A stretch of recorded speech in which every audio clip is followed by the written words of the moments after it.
ஓம் சிவாயா நான் நான் கொங்கு மண்டலத்தை பற்றி கூறப்போகிறேன்.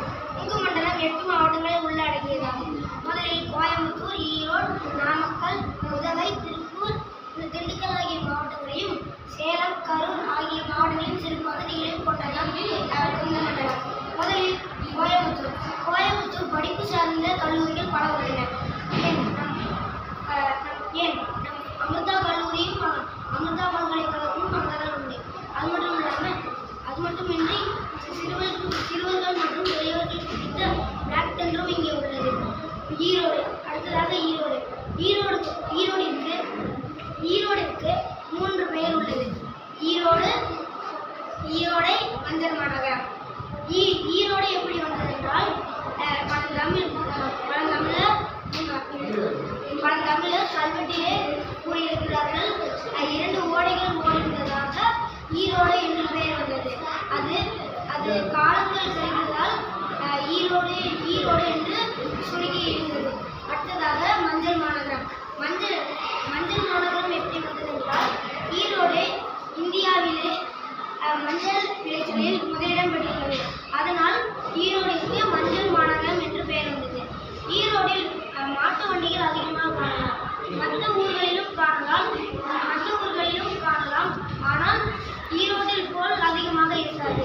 அடுத்ததாக நாமக்கல் தமிழ்நாட்டில் மட்டுமான 80% மேற்பட்ட முட்டைகள் இங்கேதான் கோழி பண்ணையில் உற்பத்தி ஆகிறது.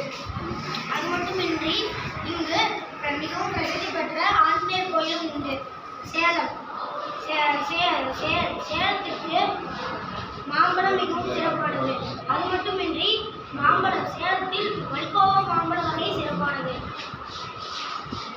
அடுத்ததாக உதகை. நமக்கு தெரிந்த வரைக்கும் உதகை ஒரு சுற்றுலா தலமாக தான் தெரியும். ஆனால் உதகையில் டீ ஃபேக்டரிகள், சாக்லேட் ஃபேக்டரிகள் அதிகமாக உள்ளன.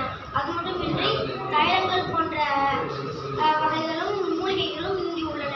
அது மட்டுமின்றி தேயிலை தோட்டங்களும் இங்கு அதிகமாக உண்டு. அடுத்ததாக திருப்பூர் ஆயத்தாடைகளுக்காக பேர் போனது. அது மட்டுமின்றி திருப்பூர் வழியாக வரும் அமராவதி ஆறு சிறு